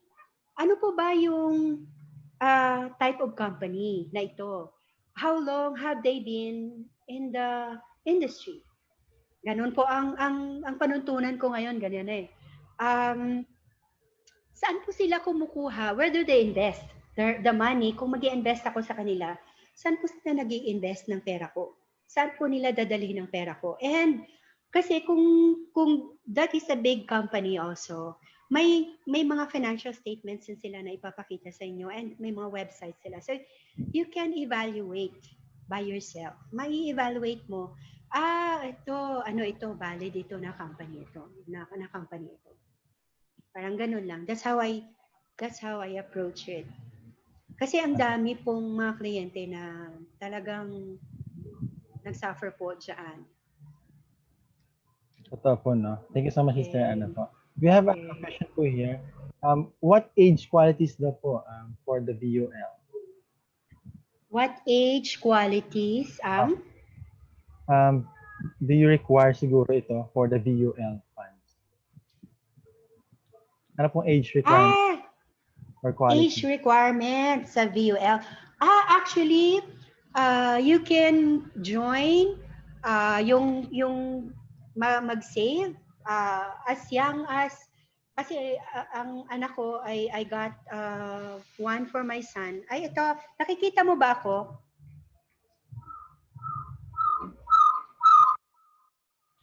This one. Nag-feedback po. Nag-feedback, sorry. Apo. Okay, wait lang. Sige, wag na lang ito. Wait lang. Okay, wag na lang. Okay, kasi okay. Kasi ang anak ko, I took one for him nung 0 age siya. So for someone naman na nasa age na 21 years old can start investing. Pero I have a client na nasa high school pa lang siya, ang owner is the mother. Nagsisave siya nung inintroduce ko sa kanya, kasi ang pera niya nasa bank eh. Sabi ko, ipapakita ko sana sa inyo dito, no? nagsisave siya 500 pesos on a monthly basis, may 1,000 minsan. Not necessarily on a monthly basis. Kasi kinukuha niya lang from the allowances na binibigay sa kanya ng parents niya. So, minsan may 1,000 siya na excess. She is 16 years old. Ang owner ng policy niya is the mother. So, ang kinikita ng fund niya is nasa 2% annually. So, you can save at any age. Pwede as young as 0 age or 1 year old. Pwede may policy owner lang for you. May owner lang for you. Okay po. So, Adult na, I mean. marami po bang requirements pag below 18 or same din lang? Wala naman. Wala naman masyadong requirement. Ang kailangan lang actually is birth certificate and ID nung minor. Yun lang. Okay. Thank you so much po. Another question po, Sister MYLENE, is as a beginner po daw, ano po yung may suggest nyo na pwede nilang masimulang program for savings? Okay. As a beginner, siguro for yung mga income earners, may age po ba kayo dyan? Wala, no? Wala sinabing age. Wala po. Sige, as a beginner siguro, I would suggest may mga plans po kasi kahit sa ibang insurance companies po kayo magtanong. These are all the same, no? Itong mga plans na ito. You can start for as low as 600 to 700 pesos on a monthly basis. May life insurance coverage na po yan. And portion of the money that you have, may pumupunta na po yan sa savings. So, para kung hindi kaya yung 1,000, then you start kung anong kaya. If there is 500 only or 600 only, pwedeng mag-umpisa. Ayun. Opo. Another question po, Sister MYLENE. Sabi po niya, what kind of business would you recommend na safe pasukan ng investment? Okay. What kind of Business would you recommend na business? safe daw pasukan ng investment? What kind of investment? Investment dito sa na safe pwedeng pasukan ng business. Ang investment, sabi po niya, what kind of business would you recommend na safe pasukan ng investment? Tanatanong po ata niya kung pwede mo i-rephrase parang hindi ko siya Opo. Ano po? Tanong po Sige, ata niya is, sabi ni Sister Marian, ano po daw yung negosyo yung pwedeng lagyan ng investment?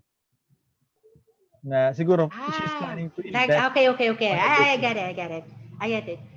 Lahat po ng negosyo, pwede po siyang mag-set aside po tayo. Lahat po ng negosyo, pwede po tayo mag-set aside amount from that income. Dibawa, online seller tayo. May kinikita po tayo na say 1,000 per month. Pwede po tayong mag-set aside. Kahit ano pong negosyo, mag-set aside po tayo and then we invest it. Kasi it's diversification. We diversify. Kasi kung may mangyari po sa negosyo natin, we can go to sa investment natin. Sana save po natin na, like say for example, pinasukan natin ang mutual fund, pinasukan natin yung paluwagan, pinasukan natin yung cooperatives, pinasukan natin yung VUL. So these are a good actually investment vehicle na pwede nating pasukan. Coming from our income sa negosyo. Okay ba? Klaro po. So kahit anong negosyo pwedeng lagyan ng... Kahit anong negosyo po, pwede pong pumasok sa mga ano. Another question po galing kay Sister Veneranda. Sabi niya, she's a senior now. Qualified pa po daw ba siya sa VUL? Oh, yes, definitely. Ang ano po namin, ang senior po namin, I think this is also true with other insurance companies, can cover hanggang age 70 years old. So kung gusto po niyang kumuha, healthy po siya, why not? Go, pwede po. Pwede. Another question po galing kay Sister Mildred. Sabi po niya, paano po daw mag-invest sa VUL? Alright. Ang VUL po kasi, Sister Mildred, ano siya it's life insurance siya with investment component. Okay, so pag nag-invest ka dyan, you have to talk to a financial advisor kasi you have to sit down together para malaman kung ano yung need mo. Kasi hindi siya, may mga questions that you have, the financial advisor has to ask you para masagot mo yon, and then ang ibibigay ba na answer ni or yung fit ba sa'yo, yung isasuggest ba ni advisor, yun po. So you have to sit down with a financial advisor for that para matulungan ka. Okay? Okay po. And another question po, sabi po niya, may tendency po bang ma-retrieve yung VUL kahit di mo siya na-update ng ilang years? Alright. Okay. Ito po kasing ginagawa ko sa mga clients ko. Kasi po, when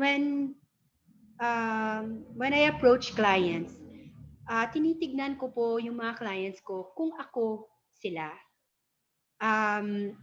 Kung ako sila, ayoko pong syempre ayokong mag-lapse ang policy, ang policy nila.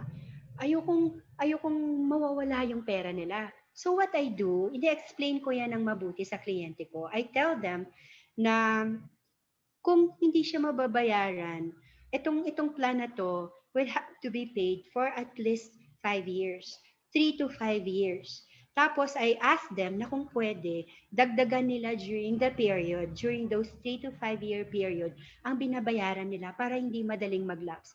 Kasi as I said kanina, sinishare ko, di ba? During the period sa saving, sa time na journey natin towards doon ma-reach natin yung goal, may mga nangyayari talaga na hindi natin inaasahan. Minsan nawawalan tayo ng trabaho. So, may mga clients ako na 2 years, 3 years, hindi sila nakapagbayad, but their policies is still in force. Tapos sasabihin na lang nila sa akin, ma'am o sister, magbabayad na ako uli, pwede pa ba? Pwede pa, because nagdagdag sila during the time na meron pa silang pera. Kasi ang pera na yung fund values ng policy mo, yun po yung gagamitin ng company to pay for the insurance. Kasi covered po kayo. Okay? So, Okay pwede po. pong ma-retrieve pag may extra money po. Ang funds po ninyo ay may extra. Pwede pong ma-reinstate din. Kung halimbawa, nag-lapse din siya totally, you can reinstate. Pero yung pera that was before, hindi na siya ma-retrieve.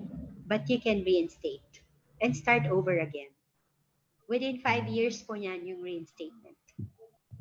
So, wala po pala siyang mag-penalty na lang ako para Wala pong penalty. Okay. Wala pong penalty. Wala pong penalty. Sige. Another question po, sister, that I received.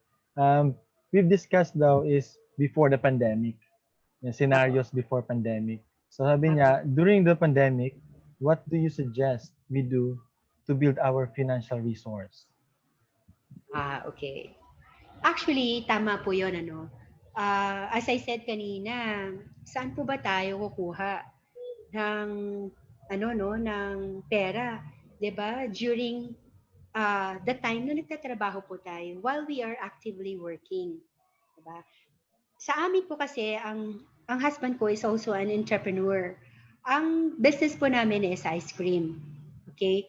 During this pandemic po, nagsara po kami for a while.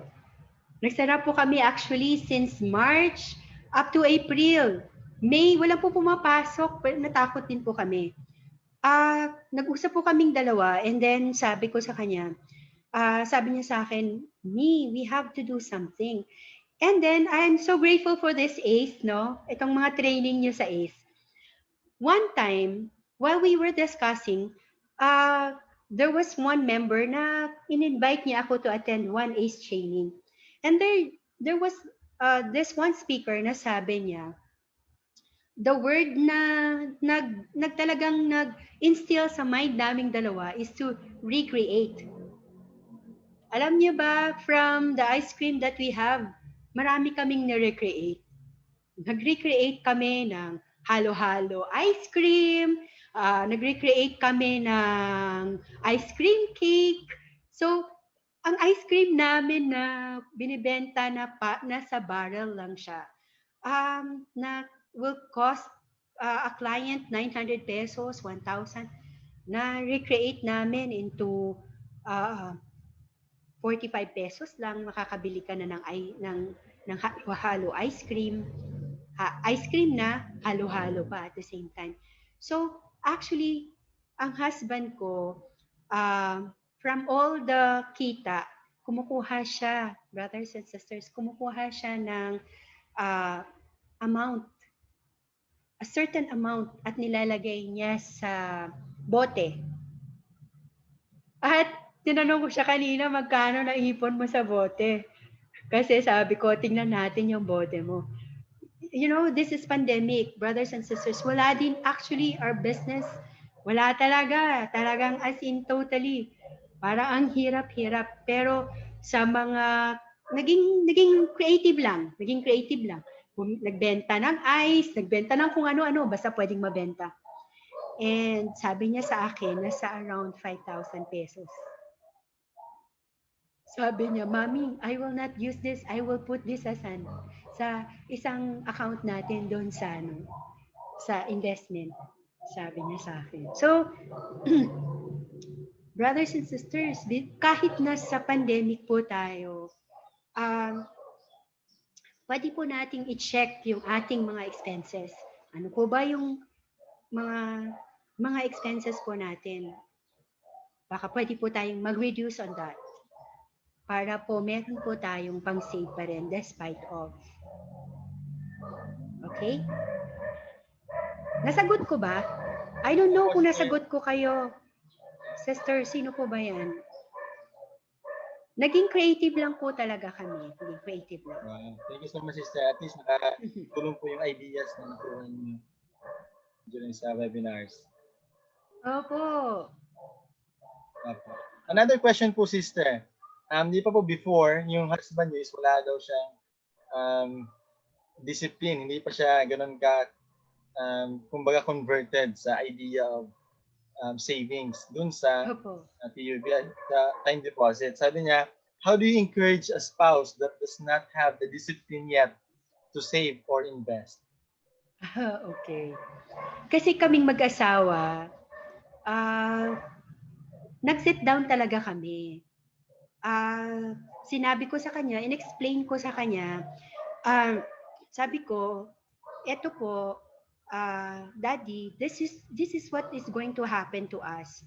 Kung halimbawa wala kang insurance, okay, kung may nangyari sa iyo kahapon, what will happen to us?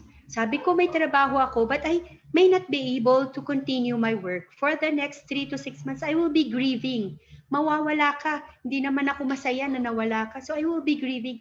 I may not be able to concentrate sa mga trabaho, sa gagawin ko, sa trabaho ko. So, anong gagamitin namin kung wala kang insurance, wala tayong savings? So, in-explain ko yun sa kanya. And then, well, talagang nag-try kami. Nag-try kami, brothers and sisters. We put our money doon sa time deposit and we also put our money dito po sa mutual funds. At pinag-compare namin. And so nakita niya. And that's the time na he realized na, okay, try ko to. So nag-try siya. If only, kung may time lang sana, no, I could have shown to you yung meron kaming isang isang fund which we have invested, wait lang, tingnan ko ito. In-invest po namin ito nung year 2006 po. One time siya, 130,000 siya. Almost tripled siya in 2013. Naging 327,000 po yung pera namin sa 130,000 na yan. Na-withdraw po namin ang 194,000 in 2013 kasi ginamit po namin siya pambayad sa tuition fees ng mga anak namin for the next 3 years. Tapos in 2019, kasi nagkasakit yung asawa ko, nag-withdraw din po kami uli ng 100,000 para sa hospital expenses. So, nakuha ko na po yung 100,000 ko prior to that. At may natitira pa, I think the last month na chinek ko siya, nasa around 20,000 pa po. Meron pa pong 20,000. Medyo mababa po siya actually ngayon because of the pandemic. Mababa po talaga ang stocks at this time. So yun po. Siguro kung napakita ko sana itong itong experiences namin. These are actual experiences na para sana kasi kasama dito yung yung check na ko siya pinicturean ko siya and then nilagay ko siya sa slides. Sana na may pakita ko sa inyo kasi para ma-inspire naman kayo na talagang kumikita yung pera ko. Kikita at kikita ang pera namin. Yun siya. So sit down siguro. One of the best council, sit down together. Thank you so much for that, sister. Another question po kay Sister Yalin. Sabi po niya, ilang years po daw magbabayad ng insurance and how old po makagamit ang insurance? Okay. How many years? Depende po yan. May mga traditional plans po kasi, yung mga old plans, yung traditional, ibig sabihin po nun, they are purely insurance coverages. Itong mga traditional plans na ito, may mga 10 years to pay, may mga guaranteed number of years to pay po dito. Meron pong 10 years to pay when that plan says na 10 years to pay lang siya. Guaranteed po yan. 10 years to pay. 10 years to pay lang po talaga yan. After that, you will no longer pay. Meron naman pong insurance na traditional na sinasabi nila 12 years to pay lang yan. But you will be using your dividends. Kasi ang mga traditional plans noon, may mga dividendo po ito. May dividends. Ang dividends na yan, yun po yung gagamitin ni company to pay for the premiums ng policy mo. So, hindi ka nababayad ng premiums mo kahit ang insurance mo is payable up to age 100 kasi the dividends will pay for the premiums on a yearly basis. Ito po ang VUL na ito. Itong VUL plan na ito. This is actually a term plan na kinumbine lang po ng insurance plan siya na nag-combine lang po ng investment. May investment siya na component. So based doon sa sinasabi din po, pag may nagsabi din po sa inyo, honestly, brothers and sisters, may nagsabi din po sa inyo na 10 years to pay lang po ito, you may have to pay that in some future time kung halimbawa ang fund value mo, kasi wini-withdrawhan mo siya ng wini-withdrawhan. Ang assumption po usually ng mga ahente or yung mga financial advisors, when they present to you the 10 year to pay plan, 12 years to pay plan, wala po yung withdrawals. Because the fund value will cover for the succeeding premiums na babayaran mo. Bale, 10 years to pay, hindi na yun manggagaling from your own pocket, but it will come from their fund values. Pero kung kailanganin mo talaga yung pera, you can withdraw it. You can always withdraw your money. Hindi po siya utang. Sa VUL ha, hindi po siya utang. It's your money. Okay po? Siguro last question po, sister. Aside from savings po, are there any suggestions po for our alumni for them to do to build their financial resource, especially ngayong pandemic? Aside sa VUL? Aside from savings po, what do you suggest? Well, this is thank you.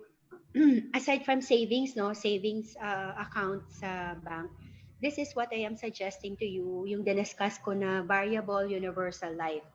Kasi po, brothers and sisters, for as low as 600, 700,000, you can already start.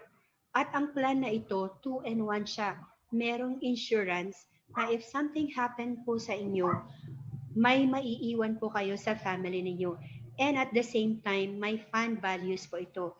However, itong VUL policy na ito, yung plan na ito, it will take time lang siya because this plan is usually invested over a long time.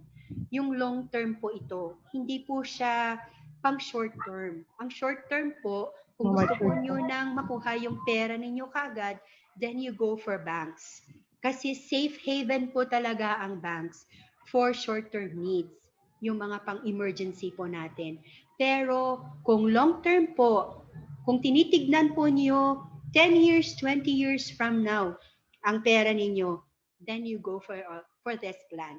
Mutual funds, VUL funds, UITF, yung UITF po sa bank po yan. Okay? And then you go for time deposits. Ang time deposit is actually pang short term din yan. Pero VUL is one of the best na plan that I can recommend to you during this pandemic. Alright, thank you so much, Okay. MYLENE. So, anything else? Message po for our Oh, siguro ano lang, brothers and sisters, no, for those na nag-a-attend ngayon, if you want to have additional questions, no, about this plan, pwede ko pong i-explain sa inyo personally. You can just PM me. Nakita ko, I hope it can, siguro makita mo naman dyan, yung previous slide, Brother Mike,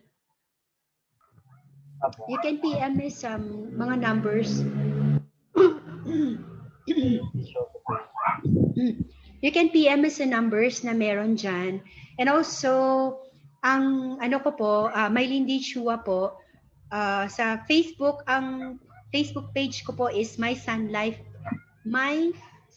Pal page. Sorry po, I have to mention the ano, that is my Facebook page eh. You can check on that and you can message me for that. Siguro isang encouragement ko lang for those of you na medyo mahirapan po magumpisa, start small po. You don't have to start big, start small. Something na lagi ko pong sinasabi sa kliyente ko, start from the money na pagka kumuha ka sa bulsa mo, hindi mo mapapansin na, ay, ang bigat-bigat niyan. Yung very, very small na hindi negligible siya na, ito, eventually, parang wala na lang yan sa'yo. But it's going to help you in some future time. If it's going to be 500, so be it. If it's going to be 600, so be it. Basta makapag-umpisa lang, it's going to help you and it's going to bless you because it has blessed our lives also. Ito po yung ginamit namin for the last 3 years. We lived on our savings dito po sa Iloilo. We are now based in Iloilo. We lived in Makati for 30 years. And when we transferred here, we lived on our savings. We made sure that hindi po kami magiging yung sobrang kawawa pa. Because we hindi kami maging burden for our family. Hindi naman kami naging ganun ka burden sa kanila. I hope ang family namin is listening. Right now, nandyan po sila. Thank you so much. Okay, so thank you for listening. Thank you so much. And if you have questions, you can just PM me. Yun na lang, para masagot ko kayo ng mas personalized. Thank you so much again for this time, MYLENE. And thank you. We have a announcement again for sa atin. Ito pong another webinar natin. Next Saturday na po ito, August 29. Dalawa po ito, back-to-back webinar. First po is 9 a.m. to 11 a.m. with Ryan Westwood. So, ang title po niya is Redesigning Small Businesses in Preparation for Post-Pandemic. So, ano po yung preparation natin, paghahandaan after this COVID-19 pandemic. And yung back-to-back event po nito, same date po, August 29th, Saturday, 5 in the afternoon naman ito, up to 7 p.m. Ang speakers naman natin dito is si Brother James Pantone, Sister Cynthia Pantone, si Brother Lloyd Gamba, and si Sister Cinderella Cruz. Asawa po yan ni Brother Jake Cruz. Hanggang 7 p.m. na po ito. Ang title po nila is The Healthy Mind of the Entrepreneur. So, marami pong may cases nito, may mga issues when it comes to ganitong topic. So, dati hindi natin ito masyadong napapansin. Pero ito po, napakagandang chance po ito for us to be able to prepare din yung mind of the entrepreneur namin, healthy mind of the entrepreneur. Again, thank you so much po, Sister MYLENE. Thank you din. In closing po, I've asked my wife to offer us the benediction. And after the closing prayer, please don't leave yet. We'll be having a parang small reunion, tapos may groupie tayo. We'll be having screenshots para may groupie tayo as remembrance para sa webinar. Sige po. Mr. John. Our Heavenly Father, thank you for the wonderful webinar that we attended, and we thank you for the knowledge that we learned tonight. And we thank you for Sister MYLENE to discuss the confidential and savings for our family and for our generation. And we thank you for the good health for everyone, and we thank you for the blessings, everything. And we ask thee, bless us what we learned tonight, and apply to our family. And all these things we pray in the name of Jesus Christ. Amen. Amen. Thank you again po sa Thank lahat. you. I-promote ko lang po yung mga participants natin para i-open your cameras po para makita natin yung kagwapuan at kagandahan ng lahat ng nandito. Ayan. If you have Kita-kita further na. questions po, you can do that after the groupie natin.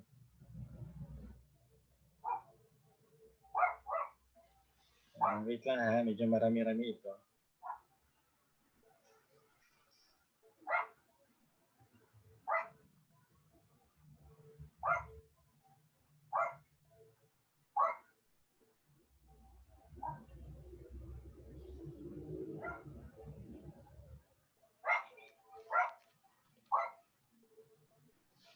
Eileen, thank you.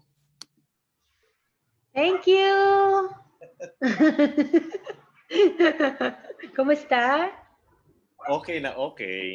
Ito si Sita Okay. nandito ano eh. Asan? Nasa harap ko. Nasa harap mo. Madam. Binibilang ko pa yung ano, Yung i-invest. Yung ano? PL na i-invest ko. Oy, magdagdag ka na. Yung garapon ko hindi pa puno eh. Natawa ako sa asawa ko kasi nilagay nga niya sa bote. O, diba? Sabi ko, sige, tignan na natin yung bote mo. Tama. Okay talaga ang asawa ko. So, Kumusta mag-groupie na kayo? po tayo ha. Oh, sige. Sorry po i-interrupt ko lang kayo ng konti. Sige lang to. 1, 2, 3, smile. Pangalan ko lang. Ayan. Wait lang po isa pa. Mag-wow. Nakatin ka ba ng seminar?